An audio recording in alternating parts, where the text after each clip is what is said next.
সারা দেশের ন্যায় গাইবান্ধায় প্রাথমিক বিদ্যালয়ে স্টুডেন্ট কাউন্সিল নির্বাচন অনুষ্ঠিত হয়। এই উপলক্ষে সকল প্রাথমিক শিক্ষা প্রতিষ্ঠানে একযোগে ভোট গ্রহণ অনুষ্ঠিত হয়। সারা বাংলাদেশে একযোগে প্রাথমিক বিদ্যালয় স্টুডেন্ট কাউন্সিল নির্বাচন হতে যাচ্ছে।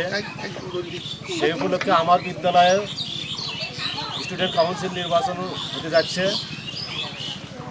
আমরা এই স্টুডেন্ট নির্বাচন কাউন্সিলের উদ্দেশ্য যে আমরা প্রাথমিক বিদ্যালয় থেকে যে গণতন্ত্রের চর্চা যেন আমরা শিখতে পারি, আমাদের প্রাথমিক বিদ্যালয় থেকে বাচ্চারা যেন গণতন্ত্র চর্চা করতে পারে, গণতন্ত্রের মূল্যবোধ সময় জানতে পারে। মূল উদ্দেশ্য হচ্ছে এটাই।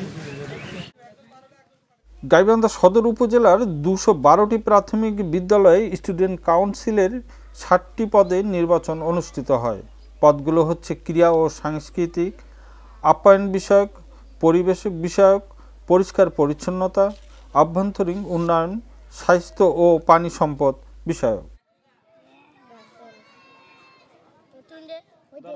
আমাদের এই ফুলছড়ি উপজেলার এই নীলেরভিটা সরকারি প্রাথমিক বিদ্যালয়ে স্টুডেন্ট কাউন্সিল নির্বাচনের প্রস্তুতি চলছে। বাংলাদেশ সরকারের একটা অত্যন্ত মহৎ উদ্যোগ। ছোট এই শিশুকাল থেকেই নির্বাচন প্রক্রিয়ার সাথে সম্পৃক্ত করা, ভোট কিভাবে দেয়, ভোটের কি মূল্য, ভোট দিলে কি হবে, এই বিষয়গুলো সম্পর্কে তার এখান থেকেই চর্চা হবে। গণতান্ত্রিক চর্চায় এটা অনন্য দৃষ্টান্ত। ফুলছড়ি উপজেলার 104টি সরকারি প্রাথমিক বিদ্যালয়ে স্টুডেন্ট কাউন্সিল নির্বাচন অনুষ্ঠিত হয়েছে। নীলেরভিটা সরকারি প্রাথমিক বিদ্যালয়ে স্টুডেন্ট কাউন্সিল নির্বাচন উপলক্ষে ব্যাপক সাজসজ্জার আয়োজন করে। এখানে ব্যাপক উৎসাহ উদ্দীপনার মধ্য দিয়ে ছাত্রছাত্রীদের ভোট গ্রহণ অনুষ্ঠিত হয়। শিখলাম যে শিশুকাল থেকে আমাদের মধ্যে ভোট দেওয়াটা উঠে গেল। বড় হলে আমরা যে ভোট দেবো তার আমাদের কোনো সমস্যা হবে না। আমরা ছোটোকাল থেকেই এটা আমাদের অভ্যাস হয়ে যাবে।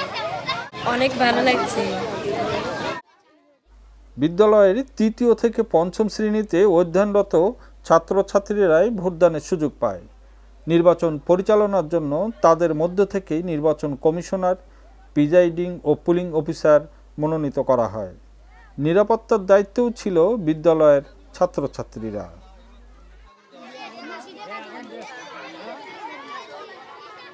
যে বাংলাদেশ সরকারের যে উদ্যোগ নিয়েছে যে সারা সমস্ত স্কুলে যে প্রাথমিক বিদ্যালয় স্টুডেন্ট কাউন্সিল, ছোটোবেলা থেকে শিশুদের মধ্যে গণতান্ত্রিক মূল্যবোধ, তারা যেন ছোটোবেলা থেকে দায়িত্ব নিয়ে কাজ করতে পারে এবং তারা যেন স্কুলের উন্নয়ন ঘটাতে পারে তাদের বুদ্ধিমত্তা দিয়ে, এটা আমার মনে হয় যে শতভাগ সফল হবে স্কুলগুলোর উন্নয়নের ক্ষেত্রে।